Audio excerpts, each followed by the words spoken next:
Les gorilles ne sont pas des animaux typiques. Quand vous êtes jeune, ils peuvent même sembler vraiment mignons et amicaux. Bien sûr, certains d'entre eux le sont vraiment.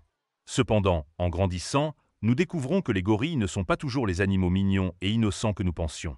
De plus, ce sont des créatures majestueuses qui doivent être respectées, surtout si vous voulez être en sécurité en leur présence. Un faux mouvement, et vous pourriez avoir de sérieux ennuis. Comme nous le savons, les gorilles, en particulier les dos argentés, sont parmi les membres les plus puissants du règne animal. Fait amusant, le gorille moyen a la force du haut du corps de 6 hommes adultes. Cela ne ressemble pas à un animal avec lequel vous voudriez vous embrouiller, n'est-ce pas? Je ne le pensais pas non plus. L'histoire d'aujourd'hui parle d'un gorille en particulier, un gorille qui répondait au nom de Bobo. Bobo n'était pas du tout comme les autres gorilles. Dès qu'il est entré dans le sanctuaire, il était clair qu'il allait être le centre de l'attention, surtout quand il était très jeune. Un moment ne passait pas sans qu'il fasse rire un membre du personnel. Contrairement à beaucoup d'autres primates que l'équipe avait rencontrés au fil des années, ce nouveau membre de la famille semblait très réceptif aux humains. Bien sûr, tout le monde au sanctuaire était ravi d'être en présence d'un animal qui les respectait. En effet, Bobo ne se sentait pas du tout intimidé par eux, rendant de nombreux processus au sanctuaire beaucoup plus faciles aussi longtemps qu'il était là. Le sanctuaire était reconnaissant de l'avoir à leur côté. L'équipe du sanctuaire s'était habituée au comportement de Bobo à ce stade, qui était toujours excentrique et hilarant. Donc, quand il a commencé à agir différemment, ils ont su qu'ils devaient enquêter plus avant. Il y avait peu de choses plus effrayantes pour l'équipe qu'un animal qui cessait d'être lui-même. Cela pouvait parfois signifier que quelque chose s'était terriblement mal passé. Ils devaient aller au fond des choses dès que possible. Au cœur de leurs inquiétudes se trouvait le mystère de ce que Bobo tenait dans ses mains. Il semblait que le grand animal protégeait quelque chose, un objet qui lui semblait très précieux alors qu'il se déplaçait prudemment à travers l'enclos. Il devait découvrir ce qu'il tenait, mais personne n'osait s'approcher trop près. Quand ils ont finalement réalisé ce que c'était, ils ont tous été surpris. Les singes ne faisaient normalement pas cela. Quand Bobo est arrivé au sanctuaire de primates de Mafu, il avait seulement 2 ans et était un orphelin qui avait dû regarder sa mère se faire capturer par des braconniers. Bien qu'une telle enfance fût typique pour beaucoup des gorilles que l'équipe avait adoptés, ils ont développé encore plus de sympathie pour cet animal qu'ils considéraient comme leur ami. Ils sont devenus déterminés à faire tout ce qu'ils pouvaient pour l'aider.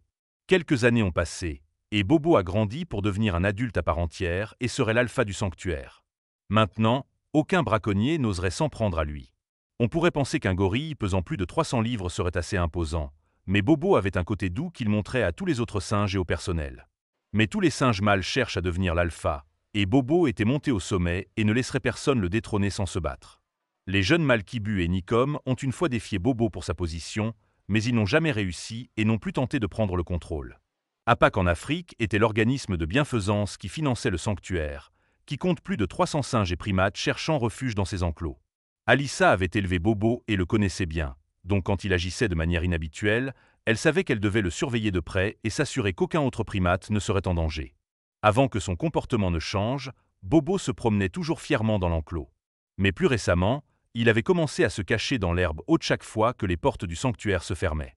Alissa l'observait attentivement et elle a commencé à réaliser que Bobo ne se cachait pas dans l'herbe, mais plutôt qu'il cachait quelque chose qu'il ne voulait pas que quiconque voie. Elle devait découvrir ce que c'était. Tout le personnel du sanctuaire savait que les singes qui venaient chercher refuge étaient traumatisés d'une manière ou d'une autre, il était donc important de comprendre ce qui se passait avec Bobo et de le faire aussi rapidement que possible. Alissa n'aimait pas ce que Bobo faisait. Avec le temps, il était clair que son comportement le rendait plus isolé du reste du groupe. C'était la dernière chose qu'elle voulait pour lui ou pour tous les autres singes qui l'hébergeaient dans le sanctuaire. Si un singe devenait violent et voulait attaquer les autres, c'était un gros problème, bien sûr. Cependant, il y avait des choses qui pouvaient se produire et qui étaient bien plus sombres. Si Bobo devenait complètement isolé des singes qui étaient autrefois ses amis, l'équipe aurait beaucoup de mal à réintégrer l'animal dans la meute. Bien sûr, ce serait un processus qui pourrait prendre beaucoup de temps et de lutte. Et en effet, dans un endroit où tout demandait beaucoup d'efforts et d'engagement pour être accompli, il était primordial d'éviter ces situations. Toutes ces choses devaient être gérées si les animaux devaient être gardés en sécurité tout au long de l'année. En plus de tout le reste, c'était toujours la priorité numéro 1 pour le personnel du sanctuaire. Aussi bien qu'Alissa savait qu'elle devait faire quelque chose pour aider, elle ne pouvait se rappeler de rien dans sa formation qui aurait pu la préparer à cela. Le changement soudain dans le comportement de l'animal était sans précédent, surtout en raison de la rapidité du changement.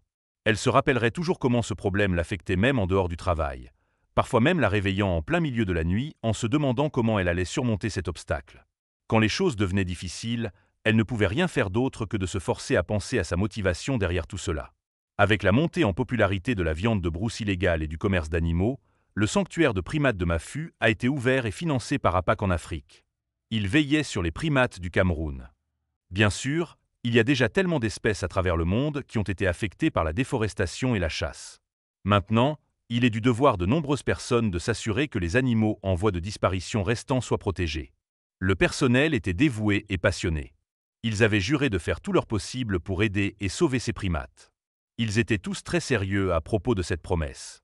Ainsi, le personnel du sanctuaire a été formé et équipé pour traiter les singes souffrant de stress post-traumatique que la plupart des singes avaient.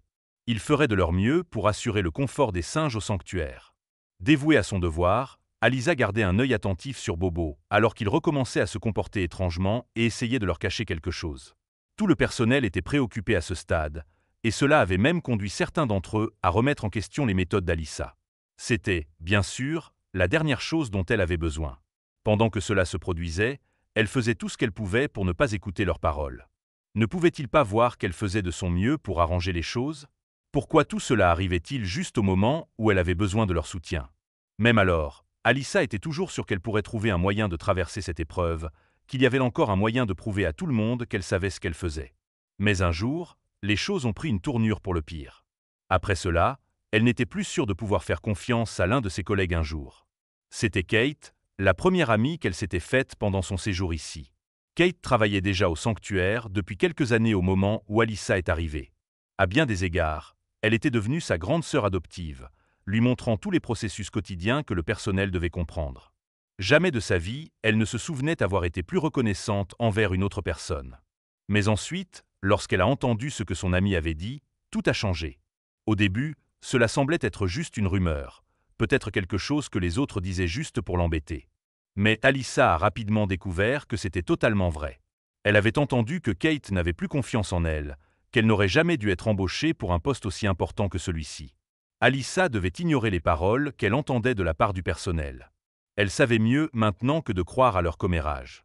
Un jour, cependant, alors qu'elle se préparait à rentrer chez elle après le travail, elle pouvait entendre Kate parler au téléphone avec quelqu'un. Seulement quelques secondes après le début de la conversation, Alisa était déjà au bord des larmes et pouvait à peine croire les mots qu'elle entendait sortir de la bouche de son amie. Elle s'est enfuie, sans même prendre la peine de se changer pour ses vêtements civils, alors qu'elle se précipitait vers la sortie, les larmes coulant maintenant sur son visage. Les mots accablants de Kate semblaient rester avec elle pendant des semaines. Parfois, Alisa se demandait si elle pourrait jamais s'en remettre. Est-ce que Kate avait vraiment si peu confiance en elle après tout ce qu'elle avait fait pour cet endroit? Juste au moment où la jeune femme croyait que tout était désespéré, elle a pu trouver la volonté de continuer à se battre. Pour elle, il ne s'agissait plus des opinions des autres. Maintenant, elle n'avait plus besoin de leur soutien. Elle avait une autre pensée qui l'aidait à rester motivée pendant les jours difficiles. Si résoudre ses problèmes était si facile, pourquoi un autre membre du personnel n'était-il pas intervenu pour résoudre le problème? Au fond d'elle, elle savait que c'était la tâche ultime et qu'elle serait celle qui la mènerait à bien. Autant il faisait mal à Alisa de savoir que ses collègues et amis ne la soutenaient pas toujours, autant elle sentait qu'il y avait peu qu'elle puisse faire à ce sujet maintenant. Elle devait se mettre au travail si elle voulait que tout cela change. Alisa a attendu que Bobo quitte sa parcelle d'herbe où il avait commencé à aller et est allée enquêter elle-même. Elle n'avait rien trouvé et a poussé un soupir de soulagement. Mais plus tard, elle se rendrait compte que Bobo n'avait rien caché. Il le gardait sur lui en tout temps.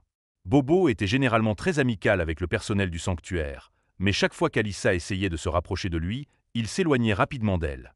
Il faudrait longtemps à Alisa pour oublier l'expression effrayée qu'elle a vue sur le visage du gorille. Après tous les efforts qu'elle avait déployés au cours des dernières années, elle avait du mal à décrire ce que cela lui faisait ressentir. Peu de choses pouvaient être plus décourageantes que cela. Premièrement, elle avait beaucoup d'expérience dans ce rôle et avait pu réhabiliter de nombreux animaux. Immédiatement, elle ne pouvait s'empêcher de douter de ses propres capacités alors qu'elle regardait le gorille s'éloigner d'elle si rapidement. De plus, Alisa croyait vraiment que Bobo pouvait lui faire confiance. Après tout, les deux avaient passé tellement de temps ensemble.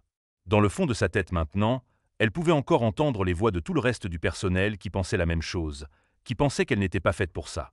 Non, se dit-elle, il y avait encore un moyen. Elle a finalement réussi à se rapprocher suffisamment pour voir ce qu'il regardait dans ses mains. Bobo ne protégeait pas un objet trouvé. Il s'occupait d'une autre créature vivante. Bobo s'est à nouveau effrayé et s'est dirigé vers l'herbe envahie au moment où il s'est rendu compte qu'il était observé. La créature en pleurs dans la main du singe était trop petite pour qu'Alyssa puisse l'identifier de loin. Elle devait élaborer un plan beaucoup plus intelligent pour découvrir ce que Bobo faisait. Bien qu'il reste encore beaucoup de travail à faire pour Alyssa, elle était tout de même quelque peu soulagée. Enfin, elle avait une sorte de réponse à ce qui se passait ici.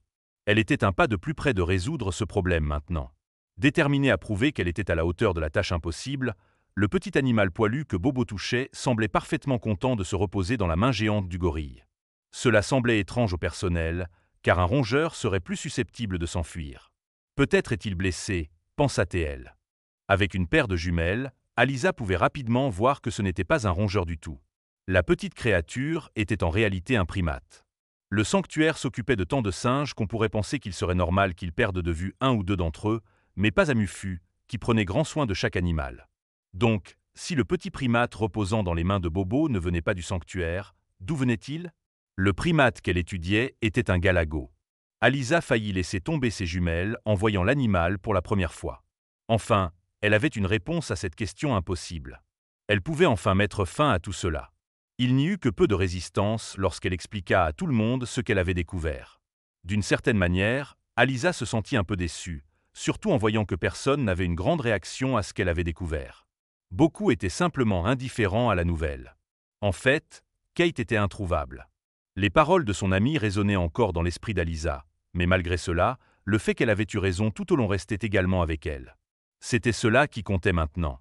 Le personnel conclut que la créature avait trouvé son chemin dans l'enclos de Bobo depuis la forêt environnante du sanctuaire.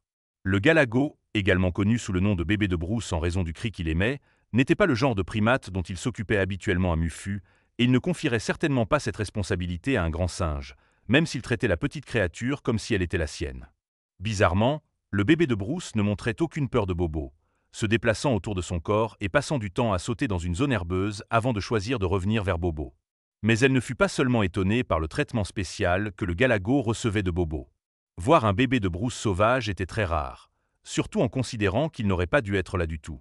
Les bébés de brousse sont généralement nocturnes, il est donc très rare d'en voir un et encore plus rare de témoigner de ce genre d'interaction. Les galagos chassent et se nourrissent presque exclusivement dans l'obscurité, donc voir un être nourri par un gorille au petit déjeuner était l'une des choses les plus fascinantes qu'Alyssa ait vues. Et ce n'est pas la seule rareté de tout l'incident. Les primates sauvages et les primates sauvés interagissent rarement les uns avec les autres de cette manière. Ils sont soit dans un sanctuaire, soit dans la jungle. Le sanctuaire n'avait jamais été témoin d'une interaction entre un primate sauvage et un primate sauvé, mais le positionnement unique des enclos de Mufu près de la forêt a permis une rencontre unique entre un petit sauvageon et un grand gorille amical, ce qui est rapidement devenu une attraction majeure pour les autres singes. Le petit bébé de brousse était heureux de jouer dans les bras de Bobo, sautant pour explorer l'herbe à proximité avant de revenir vers la main de Bobo. Alyssa expliqua qu'il ne fallut pas longtemps avant que les autres singes du groupe réalisent ce qui occupait en Bobo, et quelques-uns des plus curieux s'approchèrent pour regarder de plus près. Les compagnons de groupe de Bobo étaient désespérément curieux, mais ils les tenaient tous à distance, s'assurant que personne ne dérange son nouvel ami. Durant les jours qui suivirent, Alyssa eut l'impression d'entrer dans un monde entièrement nouveau. Contrairement à avant, elle savait maintenant qu'elle avait le plein respect de tout le monde. En fait, il y avait des jours où plusieurs autres membres du personnel venaient la voir et la félicitaient pour ce qu'elle avait découvert. En plus de cela, plusieurs autres personnes vinrent également s'excuser pour la manière dont elle lui avait parlé auparavant et pour avoir répandu les rumeurs qui l'avaient en bouleversé. Plus important encore, il vint même un jour où Kate trouva bon de s'excuser. Au moment où Alyssa croisa le regard de son amie, elle sut qu'elle était sincèrement désolée pour ce qu'elle avait fait avant même que des mots soient échangés. Les deux s'embrassèrent dans une étreinte, Kate essayant désespérément de dire ce qu'elle avait répété. Elle rappela à Alyssa qu'elle voulait seulement ce qui était le mieux pour elle et qu'elle ne voulait jamais lui faire sentir qu'elle n'avait pas sa place. Peu de temps après, Alyssa sentit les larmes revenir encore une fois. Même si elle savait que Kate avait eu tort de parler d'elle aux autres de cette manière, elle ne pouvait nier que cela réchauffait son cœur d'entendre cela. Tout le monde faisait des erreurs. Bien sûr, Alyssa, durant son séjour ici, avait fait plusieurs choses loin d'être parfaite, mais ses amis avaient toujours été là pour s'assurer que les choses se déroulent bien. C'était mal de sa part d'attendre la perfection de tout le monde. En plus des éloges reçus de tout le monde, alors que Bobo était accueilli de nouveau dans son groupe d'amis, Alyssa demanda que le groupe soit filmé. Comme les images CCTV actuelles étaient légèrement granuleuses, elle pensa qu'il valait mieux obtenir des caméras plus spécialisées. De cette manière, Il pourrait vraiment capturer la majesté des animaux en exposition, ainsi que les moments précieux entre la famille de gorilles et leur nouvel ami. Avec les nouvelles caméras maintenant en marche, toute l'équipe du personnel était rassemblée pour assister à ce qu'ils attendaient depuis si longtemps de voir.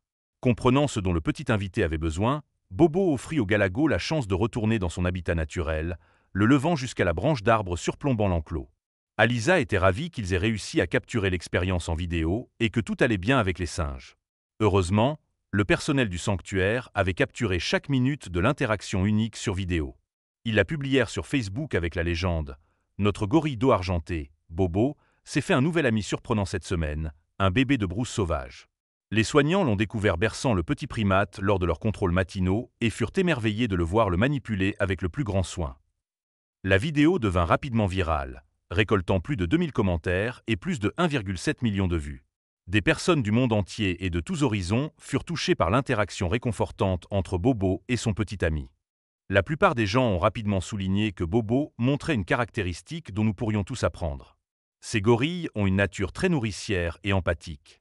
La race humaine pourrait apprendre de ces beaux et réfléchis animaux.